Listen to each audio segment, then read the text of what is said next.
안녕하세요. 엄마한테만 알려주기 아쉬워서 올리는 유튜브 약사딸내미 약딸입니다. 벌써 5월이에요. 날씨가 따뜻해지면서 옷차림이 점점 얇아지고 있는데 혹시 숨겨둔 살 때문에 얇은 옷 입기가 벌써부터 걱정되는 엄마들 계신가요? 별로 먹는 것 같지도 않은데 배나 팔뚝, 겨드랑이에 살이 붙고 며칠을 굶어도 살이 빠지지 않아서 고민이시지 않나요? 그렇다면 오늘 영상을 꼭 주목해주세요. 먼저 갱년기 이후의 다이어트는 그 전과는 완전히 다른 방식으로 접근을 해야 돼요.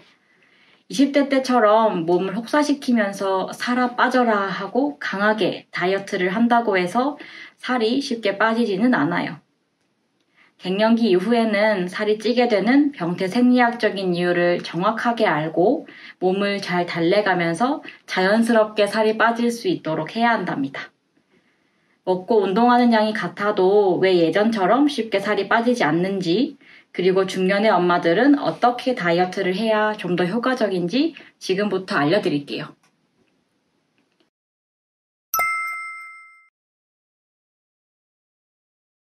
나이가 들면서 여성 호르몬이 감소된다는 것은 많이 들어보셨을 거예요. 여성 호르몬은 허벅지의 지방을 저장하는 LPL 효소를 활성화시키고 복부의 지방을 저장하는 LPL 효소의 활성은 억제시키는 역할을 하고 있답니다.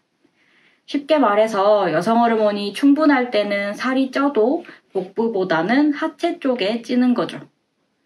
그래서 갱년기 이후 여성 호르몬이 감소되면 그동안은 억제되고 있었던 복부의 내장 지방이 증가하게 된답니다. 그리고 폐경 이후 난소에서 생성이 감소된 에스트로겐을 보충하기 위해서 우리 몸에서는 부신 피질이나 지방세포에서 에스트로겐이 만들어지도록 설계가 되어 있어요.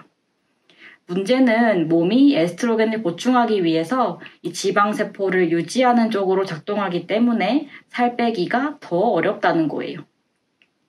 그 밖에도 체지방 분포의 변화, 기초대사량 감소, 그리고 매달 월경으로 인해 소비하던 에너지를 더 이상 소비하지 않는 것 역시 폐경 이후 살이 찌게 되는 원인이 된답니다. 즉, 여성 호르몬이 감소하면 살이 찌고 빼기가 힘들어지는 것은 모든 엄마들이 경험하는 것이기 때문에 너무 스트레스 받지 마세요.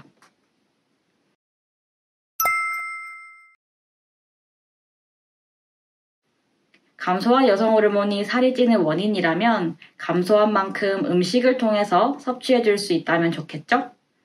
여성 호르몬을 비롯한 모든 호르몬들은 단백질로 구성이 되어 있기 때문에 단백질 섭취가 중요해요. 약달이 단백질이 풍부한 식단과 섭취 방법을 정리해 드릴게요. 일주일에 2번에서 3번은 손바닥 크기만한 살코기, 생선토막 또는 식물성 단백질이 풍부한 두부, 반모 정도를 드시면 단백질 필요량을 충족시킬 수 있어요. 그리고 조효소가 풍부한 브로콜리와 양배추도 같이 드시면 좋답니다. 만약 이런 음식들이 잘 소화가 되지 않는다면 영양제를 통해서 여성 호르몬을 보충해 주는 것도 좋아요. 여성 호르몬이 풍부한 대두 이소플라본이나 석유 추출물이 함유된 영양제를 복용해주면 엄마들의 적, 군살과 나이살을 조금 더 효과적으로 뺄 수 있도록 도와준답니다.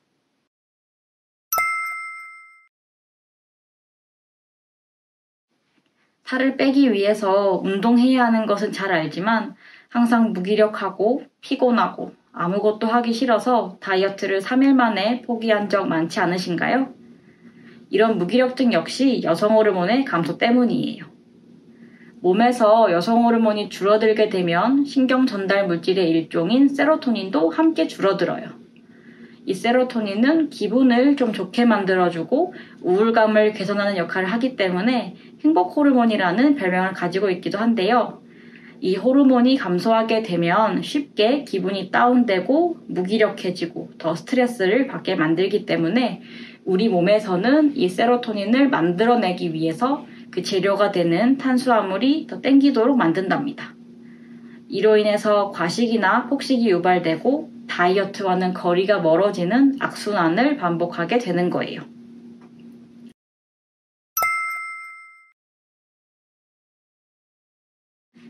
그렇다면 어떻게 이 세로토닌을 늘릴 수 있을까요?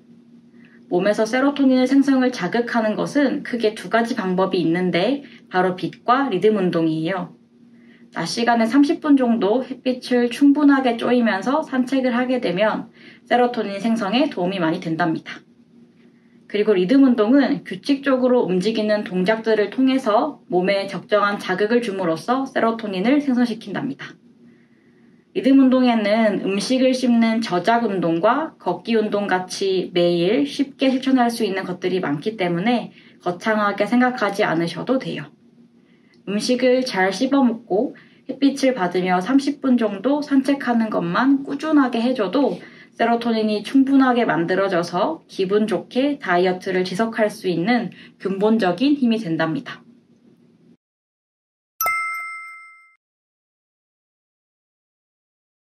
만약에 아주 짧은 시간 동안 몸무게가 확 늘었거나 눈과 얼굴이 집중적으로 붓는다면 갱년기 부종일 수도 있어요. 이 갱년기 부종은 세포와 세포 사이의 간질에게 수분량이 증가해서 육안으로 부어 보이는 현상인데요. 이 갱년기 부종이 일어나게 되는 원인은 호르몬 균형이 깨져서 신진대사가 떨어지고 노폐물과 수분이 적절하게 배출되지 못해서 몸속에 정체되기 때문이에요.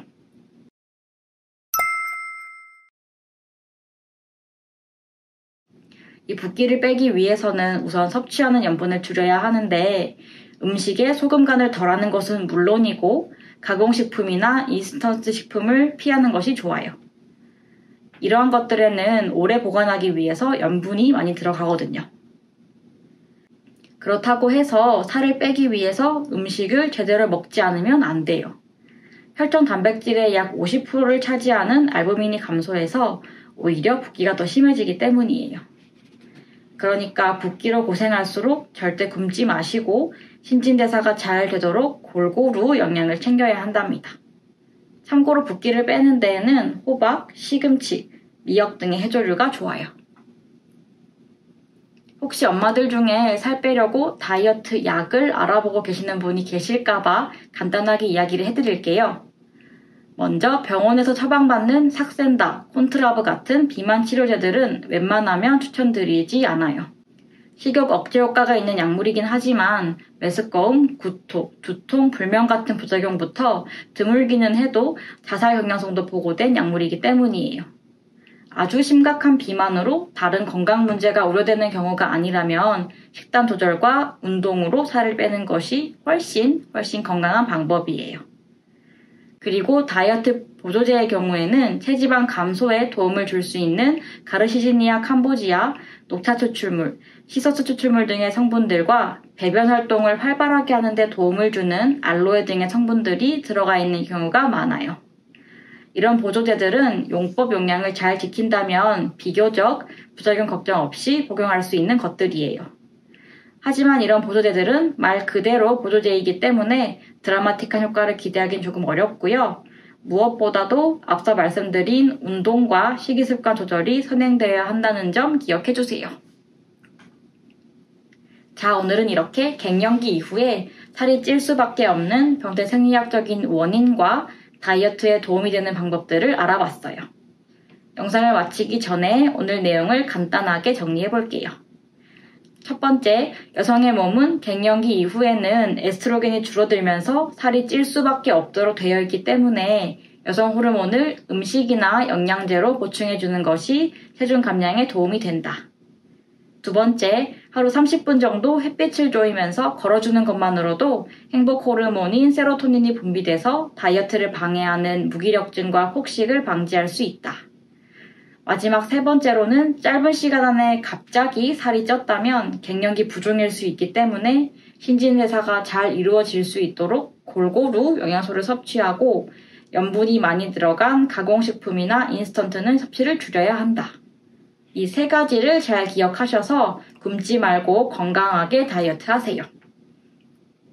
오늘 내용이 도움이 되셨다면 좋아요와 구독, 알림 설정까지 부탁드려요. 지금까지 약달이었습니다. 감사합니다.